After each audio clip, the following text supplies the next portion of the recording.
టీడీఆర్ల గురించి ఆయన సైంటిస్ట్ గారు. టీడీఆర్ అంటే ట్రాన్స్ఫరబుల్ డెవలప్మెంట్ రైట్స్. కానీ ఈ ప్రభుత్వం వచ్చినాక టీడీఆర్ నిర్వచనం మారిపోయింది. ఇప్పుడు టీడీఆర్ అంటే తిరుపతి రెడ్డి, రేవంత్ రెడ్డి వాళ్ళ అన్న. మొత్తం ఆయనే కొనుక్కొని ఆయన కింద వేసుకొని కూర్చున్నాడు. ఉన్నమాట చెప్తున్నా మీకు, అట్లా మారిపోయింది పరిస్థితి. అందుకే ఇప్పుడు మీ టీడీఆర్కి విలువ కూడా లేదు. ఓన్లీ తిరుపతి రెడ్డి దగ్గర ఉంటేనే దానికి విలువ. ఇది వాస్తవం, నేను చెప్పేదేం అబద్ధం కాదు. మీకు ఏదో కాగితం ఇచ్చినట్టు ఇచ్చి ఇవాళ మీకు జీరో వాల్యూ ఉందని చెప్పి రేవంత్ రెడ్డి గారు చెప్తా ఉన్నారు. నేను అనేది అందుకే రేవంత్ రెడ్డి గారికి, అయ్యా ఇలా జీరో వాల్యూ ఎవరికి ఉందయ్యా అంటే మా వాళ్ళ ఆస్తులకు కాదు, నీ మాటలకు జీరో వాల్యూ ఉంది. రేవంత్ రెడ్డి గారు ముఖ్యమంత్రిగా నీ మాటకు జీరో వాల్యూ ఈరోజు మార్కెట్లో. అందుకే నేను ఎవరు నమ్మతలేరు వాస్తవాలు చెప్పాలి అంటే. ఇంకొక మాట నేను అడుగుతా, ఒక అపార్ట్మెంట్ వాళ్ళ గురించి మన వాళ్ళని మచ్చిక చేసుకోవడానికి అందులో 2-3 జర్నలిస్టులు ఉన్నారు. వాళ్ళని కాకబట్టి వాళ్ళని బుట్టలు వేసుకోవడానికి ముఖ్యమంత్రి గారు పాపం చాలా అష్టకష్టాలు పడి, మీరు జర్నలిస్టులు ఏమనుకోకరు పోయి ఏమంటాడు, ఆ అపార్ట్మెంట్ వాళ్ళకి నేను మాటిస్తున్నా, పక్కకే 7 ఎకరాలు కొనిస్తా, మీకు అందులోనే ఇంకా బెహతరీన్ కట్టిస్తా అంటుండు. చాలా ఆశ్చర్యం అనిపించింది నాకు. మరి మిగతా వాళ్ళ సంగతి ఏంది? హనుమాన్ నగర్ వాళ్ళ సంగతి ఏంది? హిమాయత్ సాగర్ వాళ్ళ సంగతి ఏంది? వీళ్ళకు కూడా జాగాలకు బదులు జాగిస్తావా? పక్కకే ఇస్తావా? సరిపడా జాగాకు బదులు జాగా ఇవ్వాలి కదా. ఒకరికి ఇస్తే అందరికి ఇవ్వాలి కదా. మరి అపార్ట్మెంట్ వాళ్ళని ఒక తిరిగా, బస్తీలను ఒక తిరిగా చూడొద్దు కదా. ప్రభుత్వం అనక అందరు ఒకటే కదా, అందరికి ఓట్లు ఉన్నాయి. మీరైనా ఓటెత్తారు, అంబానీకి ఒకటే ఓటు, మనకు ఒకటే ఓటు. వాళ్ళేం 1000 ఓట్లు 1,00,000 ఓట్లు ఉండవు కదా. అందుకే రేవంత్ రెడ్డి గారు, మీరు ఇంతవరకు R&R అసలు ఆలోచన చేసిండ్రా? రిలీఫ్ అండ్ రీహాబిలిటేషన్ ఆలోచన చేసిండ్రా? 2013 చట్టం ప్రకారం, భూసేకరణ చట్టం ప్రకారం నిర్వాసితులకు ఎంత ఇవ్వాలి కాంపెన్సేషన్, కనీసం మీకు అవగాహన ఉందా మీ ప్రభుత్వానికి? ఉత్త టీడీఆర్లు ఇచ్చి చేలు దులుపుకుంటే అయిపోతుంది అనుకుంటున్నారా? ఎవరు ఎంత కోల్పోతున్నారు, ఎవరికి ఎంత పరిహారం ఇవ్వాలి అనేది చట్టం ఉంది. నా ఇష్టానుసారంగా నేను చేస్తాను అనుకుంటే కుదరదు. మేము కాళేశ్వరం కడితే ప్రజలను ఒప్పించి మెప్పించి కొన్ని చోట్ల నిరసన వ్యక్తమైన చివరికి వాళ్ళకి నష్టపరిహారం ఇచ్చిన తర్వాతనే మళ్ళీ ప్రాజెక్ట్ పూర్తి చేయడం జరిగింది. అభివృద్ధికి మేము వ్యతిరేకం కాదు, అసలే కాదు. కానీ ఈ దోపిడీకి, నీ దోపిడీకి, నీ దాహానికి, మూసీ వెనకాల, మూసీ తీరంలో నువ్వేదైతే భూముల మీద కన్నేసి ఇవాళ చేప పేరు చెప్పి చెరువు మొత్తం ఆక్రమించే ప్రయత్నం చేస్తున్నావో దానికి మాత్రం బరాబర్ మేము వ్యతిరేకం, అందులో అనుమానమే లేదనే మాట మళ్ళొకసారి రేవంత్ రెడ్డి గారికి నేను విజ్ఞప్తి చేస్తా ఉన్నా. ఇది ఒక్కసారి చూడండి, ఇది బయో రెమిడియేషన్ ప్లాంట్స్ అంటారు వీటిని కూడా మేము మా డిజైన్లో పెట్టాం. రేవంత్ రెడ్డి గారు కొత్తగా ఏమీ చేయాల్సిన పని లేదు. ఈ డిజైన్లు యథాతథంగా అమలు చేసి ఒక ఇల్లు కూలగొట్టకుండా మూసీ సుందరీకరణ 16,000 కోట్లతో చేయవచ్చు. కానీ ఆయన చేయడానికి సిద్ధంగా లేడు. ఆయన ఆలోచన 3,000 ఎకరాలు కావాలి ఇక్కడ ఈ ప్రాంతంలో, కిందికి పోతే ఇంకా మళ్ళీ ఇంకొక 5-6 ఎకరాలు కావాలి, ఇక్కడ 10,000 మంది కొంపలు కూల్చాలి, కిందికి పోయి మళ్ళీ ఒక 90,000 కొంపలు కూల్చాలి. ఇది రేవంత్ రెడ్డి గారి ఆలోచన. మీకు ఎట్లా చేయొచ్చు ఇల్లు కూలగొట్టకుండా అని కొంతమంది మిత్రులు అడుగుతూ ఉన్నారు, మీడియా మిత్రులను. అది కూడా చూపెడతాను. ఎట్లా చేయొచ్చు అంటే ముందు ఫ్లడ్ ప్రివెన్షన్ చేయాలి. ఫస్ట్ వరద నీరు రాకుండా చేయాలి. వరద నీరు రాకుండా చేయాలంటే ఏం చేయాలి? ముందు మున్సిపల్ మంత్రికి సోయి ఉండాలి. SNDP అనేది మొత్తం మేము ఆనాడు ఫస్ట్ ఫేజ్లో 1000 కోట్లతో పెడితే, రెండవ ఫేజ్ 5,000 కోట్లతో ప్రతిపాదిస్తే రేవంత్ రెడ్డి గారు రాగానే చేసిన మొట్టమొదటి పని ఏందో తెలుసా? ఆ 5,000 కోట్ల వరకు క్యాన్సిల్ చేసిండు. ఫస్ట్ పని వరద నీటి నివారణ కోసం ఫస్ట్ ఫేజ్ మేము పూర్తి చేసి 1000 కోట్లతో ఎట్లయితే అది కనబడుతుంది చూడండి కాలువ, SNDP కాలువ, అట్లా మేము పూర్తి చేసి 1000 కోట్లతో 60 పనులు పూర్తి చేస్తే హైదరాబాద్ నగరంలో రెండో ఫేజ్లో 5,000 కోట్లు పెడితే రేవంత్ రెడ్డి ప్రభుత్వం రాగానే మొత్తం రద్దు చేశాడు. హైదరాబాద్లో ముందు వరదను తప్పించాలి అని మేము ప్రయత్నం చేస్తే దాన్ని రద్దు. మేము చేసిన పని వల్ల ఏం లాభం జరిగిందో ఒకసారి చూపెట్టే ప్రయత్నం చేస్తాను నేను. ఇక చూడండి, కట్టకు ముందు ఎట్లుండే, కట్టినాక ఎట్లయింది. ఆ పక్కన చూడండి, మల్లారెడ్డి రంగారెడ్డి నగర్లో వర్షం పడితే మునుకుండేది. తర్వాత SNDP కట్టిన తర్వాత నీరు కిందికి సాఫీగా పోవడానికి ఏర్పాటు చేయడం జరిగింది. ఎందుకు చెప్తున్నా అంటే, మూసీలో ఫస్ట్ చేయాల్సిన పని ట్రీటెడ్ వాటర్ ముందు వచ్చేటట్టు చూసుకోవడం, రెండోది వరద నష్టం లేకుండా అన్ని నాళాలను కూడా అవసరమైతే నీట్గా చేసుకోవడం, SNDPని కంటిన్యూ చేయడం. ఆ తర్వాత మీరు మంచిగా గోదావరి నీళ్లు తెచ్చి హిమాయత్ సాగర్లో, ఉస్మాన్ సాగర్లో నింపి, గేట్లు ఎత్తి, చెక్ డ్యాములు కట్టి, నీళ్లు జీవనదిలాగా మూసీని చూపెట్టడం. దాంతోపాటు ఇవన్నీ కూడా అవే SNDP ప్రాజెక్ట్స్. చూడండి, ఆ రోజు పేపర్లు రాసిన వార్తలు ఎట్లా SNDP వల్ల కొన్ని కాలనీలకు ముంపు తప్పింది చూపెడతాను మీకు. ఇగో 14 ప్రాంతాలకు వరద నుంచి విముక్తి ఈనాడులో. ఇగో హిందూ అనే paper, SNDP covered areas largely free from flooding this season.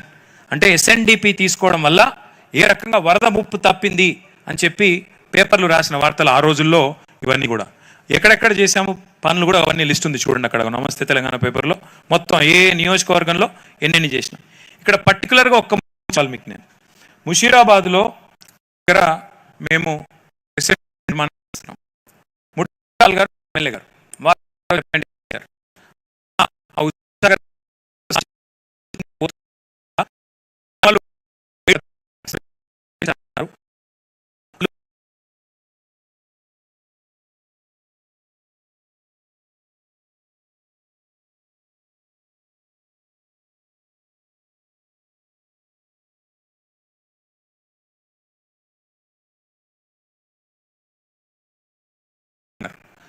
నాలుగు 420 ఇళ్లలో ఒక్క ఇల్లు పోకుండా దాన్ని వైడెన్ చేసి చూపెట్టిన ఘనత కేసీఆర్ గారి ప్రభుత్వాన్ని ముషీరాబాద్. నేను చెప్పింది తప్పైతే నేను ఏ శిక్షకైనా సిద్ధం. కావాలంటే రేవంత్ రెడ్డి గారు ఇలా ఆయన మున్సిపల్ మంత్రి కావాలంటే పోయి చూసుకోవచ్చు. ఒక్క ఇల్లు కూల్చకుండా కేసీఆర్ గారి ప్రభుత్వం చేసినప్పుడు మీరెందుకు చేయలేరు అన్నది ప్రశ్న. ఇంకొక పని కూడా మేము ఆ రోజు డిజైన్లోనే చూపెట్టాం. ఫ్లడ్ కంట్రోల్ అంటే ఇంకెట్లా చేయొచ్చు, ఎట్లా బిల్డింగ్ల మీద నుంచి కూడా నీళ్లను కిందికి జారే విధంగా ముందే ప్లంబింగ్తో సహా అన్ని డిజైన్ చేసి అండర్ గ్రౌండ్ ఎట్లా తీసుకొని పోవచ్చు, కమర్షియల్ బిల్డింగ్ అయితే ఎట్లా, రెసిడెన్షియల్ అయితే ఎట్లా, ఫ్లడ్ కంట్రోల్ ఫ్లడ్ మేనేజ్మెంట్ కోసం కూడా డిజైన్స్ అన్నీ ఇప్పుడు ప్రభుత్వం దగ్గర ఉన్నాయి. కానీ ఆ రోజు కోవిడ్ తర్వాత డబ్బులు లేక కొంత స్లో డౌన్ చేసినాం తప్ప, లేకపోతే ఈ టర్మ్ కనుక మనం వచ్చింటే ఇప్పటికి హైదరాబాద్లో ఈ పనులన్నీ మనమే చేసేది. బట్ భవిష్యత్తులో మళ్ళీ వచ్చాక మళ్ళీ చేసుకుందాం, ఎట్లాగే నేను చేయడు మనమే చేసుకుందాం.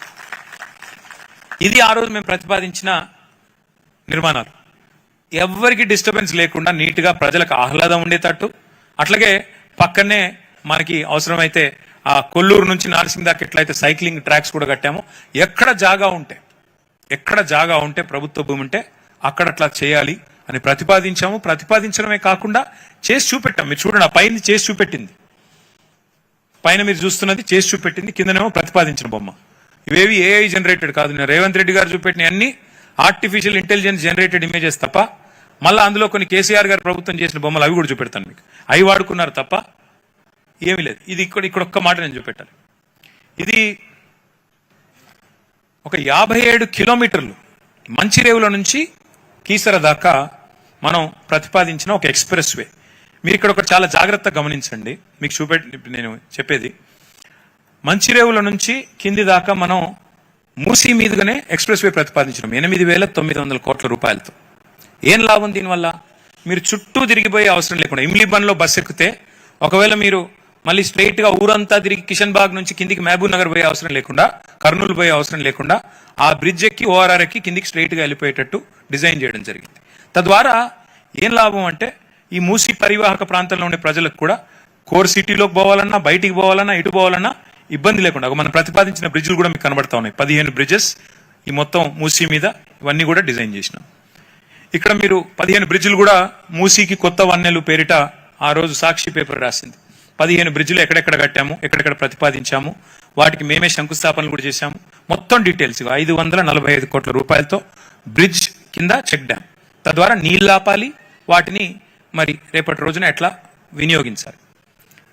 మొత్తం అక్కడి నుంచి ఇక్కడ దాకా ఇక్కడ చాలా జాగ్రత్తగా ఒకటి గమనించండి దయచేసి. ఒకసారి హ్యాండ్ మైక్ ఉందా? ఒకటి గమనించండి, ఆ పైన ఎక్కడైతే జాగా ఉందో మీరు గమనించండి, ఇక్కడ చాలా ఇంపార్టెంట్ ఇది. హ్యాండ్ మైక్ ఉందా? ఇది ఒక్కటి చూడండి. ఇక్కడ ఎక్కడైతే జాగా ఉందో, ఎక్కడైతే ప్రభుత్వానికి రోడ్డు పక్కకు వెసులుబాటు ఉందో, ఇక్కడ గ్రీన్ లా కనబడుతుంది కదా, గ్రీన్ లైన్, అక్కడ రెండు దిక్కుల చెరువు, రెండు దిక్కుల మనం రోడ్డు డిజైన్ చేశాం. ఎక్కడైతే జాగా లేదో ఆ రెడ్ లైన్ కనబడుతుంది కదా, అందులో మూసీ మధ్యలోకి తీసుకొని పోయినాం తప్ప ఒక్క ఇల్లు కూలగొట్టకుండా చేయాలి అనే అట్లా డిజైన్ చేశాం. మళ్ళీ కిందికి పోతే ఊరు దాటిన తర్వాత మీకు జాగా ఉంది, అందుకే మళ్ళీ అక్కడ కింద మళ్ళీ గ్రీన్ కనబడుతుంది మీకు, అంటే తీరంలో కట్టుకోవడానికి రోడ్డు. మధ్యలో మాత్రం ఎట్లా డిజైన్ చేశామంటే ఆ మధ్యలో ప్రాంతం ఎర్రదంతా కనబడేది, ఎక్కడ కూడా డిస్టర్బెన్స్ లేకుండా, ఎవరికి ఇబ్బంది లేకుండా, ఒక్క ఇల్లు కూల్చకుండా చేయాలి అని కేసీఆర్ గారు ఏదైతే చెప్పారో దానికి అనుగుణంగానే ఆ రోజు మేము డిజైన్ చేయడం జరిగింది. దాని ఇక నమూనాలు కూడా మీకు చూపెడతాయి. మూసి మధ్యలోకి వెళ్ళి తీసుకుపోయినాం డిజైన్. ఎందుకు? మీకు పక్కన ఎవరిది కూలగొట్టద్దు, మిమ్మల్ని డిస్టర్బ్ చేయొద్దు. అందుకే ఆ రోజు డిజైన్ నమూనా ఇది ప్రభుత్వంలోనే ఉంది, ఇది నాది కాదు, ప్రభుత్వంలో రేవంత్ రెడ్డి దగ్గర ఉంటుంది. మధ్యలోకి వెళ్ళి తీసుకుపోయినాం, ఇక ఇది కరెక్ట్గా అది హైకోర్టు ముంగట.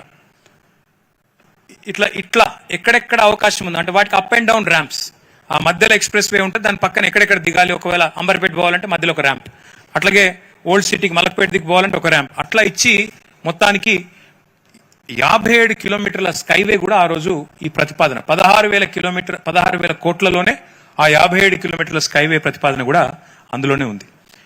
దాంతోపాటు మధ్యలో బ్రిడ్జెస్ అన్నిటి మీద కూడా మనం టూరిజం స్పాట్స్గా, పబ్లిక్ లైబ్రరీలు అట్లా వాటిని కల్చరల్ స్పాట్స్గా, కల్చరల్ సెంటర్స్గా డిజైన్ చేసి చాలా వినూత్నమైన మోడల్స్తో వాటిని కూడా ఆ రోజు మొత్తం డిజైన్ చేయించి ప్రభుత్వంలో ఉన్నాయి. ఇవన్నీ కూడా ఇది మనం చేసింది నాగోల్లో. ఇందాక నేను చెప్పింది ఇదే. నాగోల్లో 6 కోట్ల రూపాయలతో చేసిన సుందరీకరణలో ఒక భాగం ఇది. ఇప్పుడు వీళ్ళు మెయింటెనెన్స్ లేక ఇట్లా అయిపోయింది. అది వీళ్ళు వచ్చినాక 2.5 ఏళ్లలో దాన్ని నాశనం చేస్తే అక్కడ మొత్తం పెచ్చులు లేసిపోయి అట్లా అయింది. కానీ మొత్తం సుందరీకరించి పెట్టింది ఆ రోజు కేసీఆర్ గారి ప్రభుత్వం. ఇవన్నీ కూడా ఆ రోజు సుందరీకరణలో భాగంగా 5.5 కిలోమీటర్ల పరిధిలో వాక్వేలు, ఓపెన్ జిమ్లు, ల్యాండ్స్కేపింగ్లు, గ్రీనరీ, ఇవన్నీ కూడా మీరు చూడండి, ఒక సైక్లింగ్, వాకింగ్ ట్రాక్స్, ఇవన్నీ కూడా ఆ రోజు కేసీఆర్ గారి ప్రభుత్వం చేసింది. అందుకే మేము అంటున్నాం, ఇవాళ ప్రజలు కోరుకుంటున్నది, మేము డిమాండ్ చేస్తున్నది కూడా డెవలప్మెంట్ మోడల్ కోరుతున్నాం.